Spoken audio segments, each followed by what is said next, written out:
Have you ever found yourself replaying old memories in your mind, especially the ones that still carry a bit of weight? Maybe it's something a family member said years ago, or perhaps it's an argument that never quite got resolved. These moments can linger, almost like a shadow, even when we'd rather they didn't.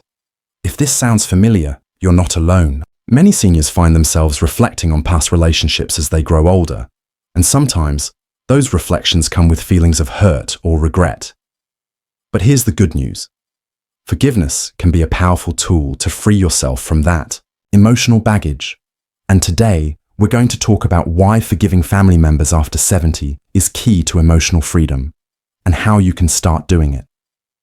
Forgiveness isn't always easy, especially when the wounds feel deep. But holding on to anger or resentment doesn't just weigh on your heart. It can affect your overall well-being too. Studies have shown that unresolved conflicts can increase stress levels, disrupt sleep, and even weaken your immune system. At this stage in life, peace of mind is one of the greatest gifts you can give yourself. So, in this video, we'll explore why forgiveness matters so much after 70, and walk through some practical steps to help you let go of those old grudges. By the end, my hope is that you'll feel empowered to take control of your emotional health and live lighter, happier days ahead. Let's start by addressing something important. Forgiveness doesn't mean forgetting what happened or excusing someone's behavior. It's not about saying, what you did was okay.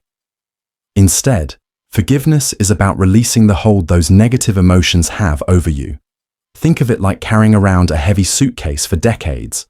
Wouldn't it feel amazing to finally set it down? That's exactly what forgiveness allows you to do. When you forgive, you're choosing to prioritize your own peace over staying stuck in the pain of the past. And trust me, making that choice can transform your life in ways you might not expect. Now, let's talk about where to begin. The first step is recognizing that forgiveness starts with you, not the other person. This can be tough because our natural instinct is often to wait for an apology or acknowledgement from the person who wronged us. But here's the truth. Waiting for someone else to change before you can heal puts your happiness in their hands. And honestly, why should they get to decide how you feel? Taking ownership of your emotions means acknowledging that while you can't control what others do, you can control how you respond. One way to practice this is by writing down your thoughts. Grab a notebook or open a document on your computer and just let it all out. Write about the situation, how it made you feel, and why it still bothers you. Sometimes putting words to your emotions can help you see them more clearly, and that clarity is the first step toward letting go. Once you've taken time to process your feelings, the next step is shifting your perspective. This doesn't happen overnight, but it's worth the effort.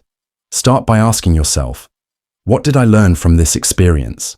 Even in the most painful situations, there's usually some kind of lesson, whether it's understanding boundaries, better, learning to communicate more effectively, or realizing your own strength. For example, maybe a disagreement with a sibling taught you how to stand up for yourself, or perhaps a falling out with a child showed you the importance of patience and empathy.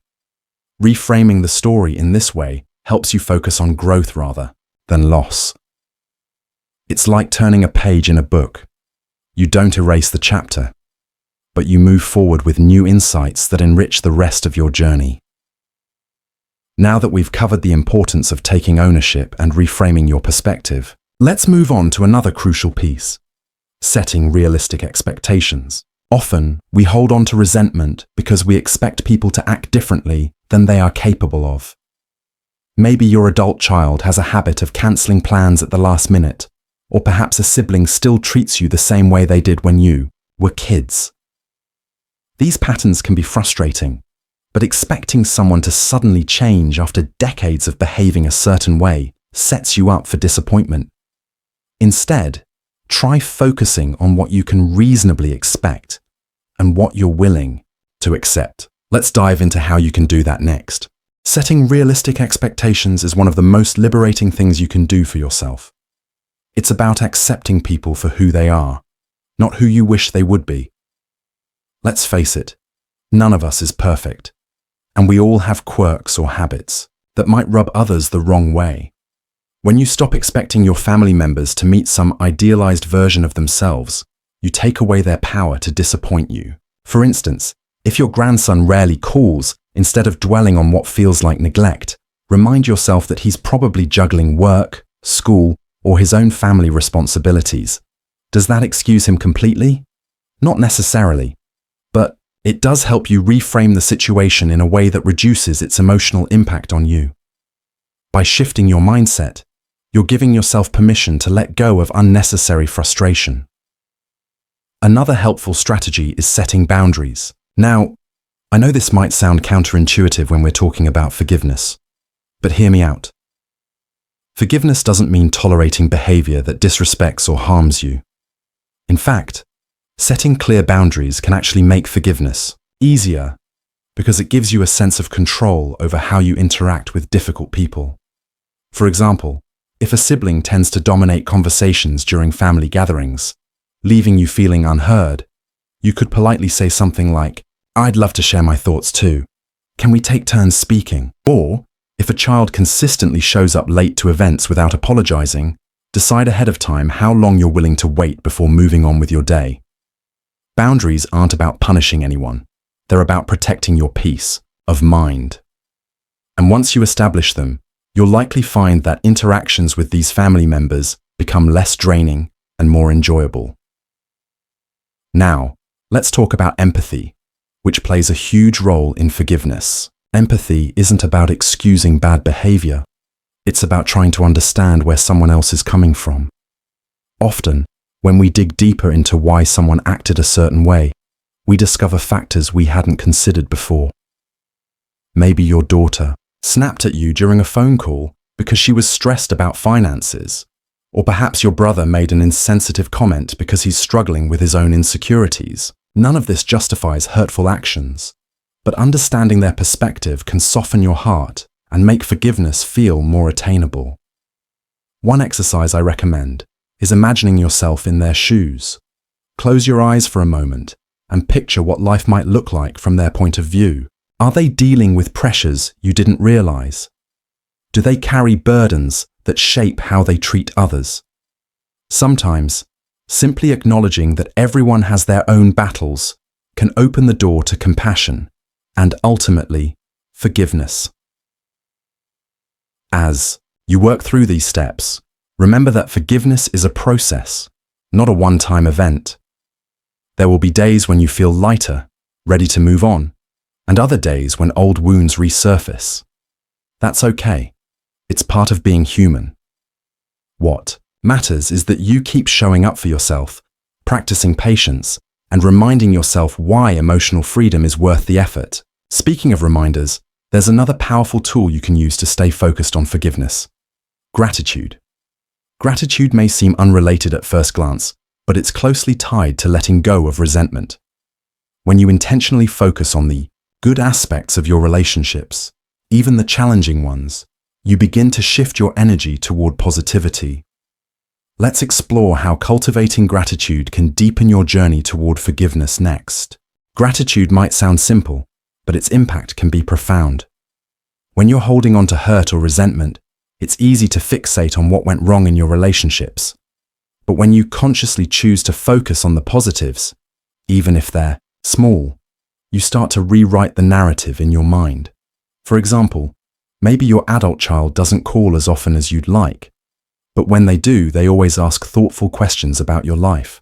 Or perhaps your sibling has a sharp tongue, but they also have a big heart and show up for you during tough times. By shifting your attention to these moments of kindness or connection, you begin to see the person more fully, not just through the lens of past grievances. One way to practice this is by keeping a gratitude journal specifically for your family relationships.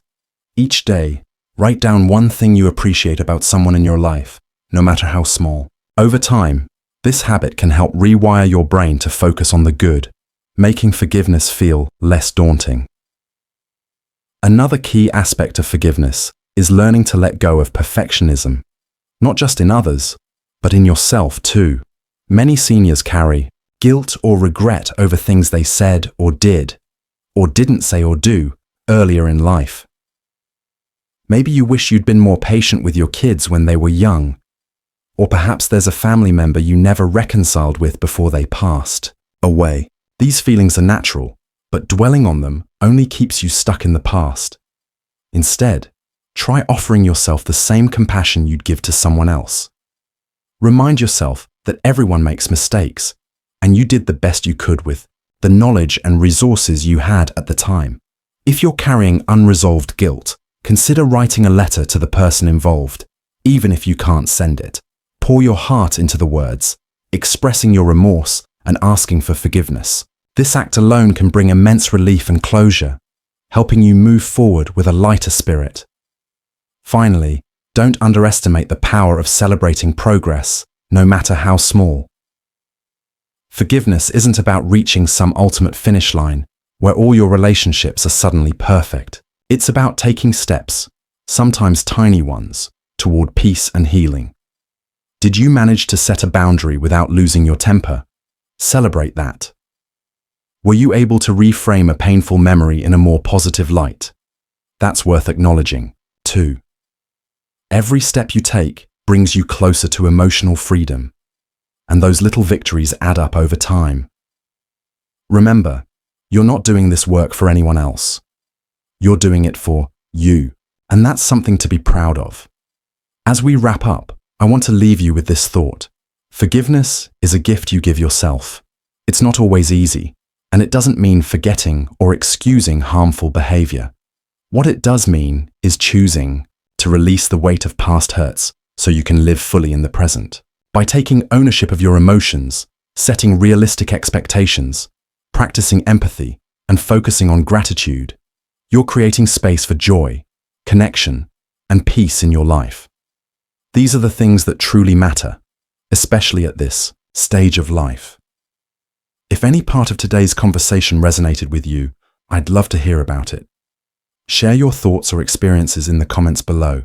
Your story might inspire someone else who's struggling with similar feelings.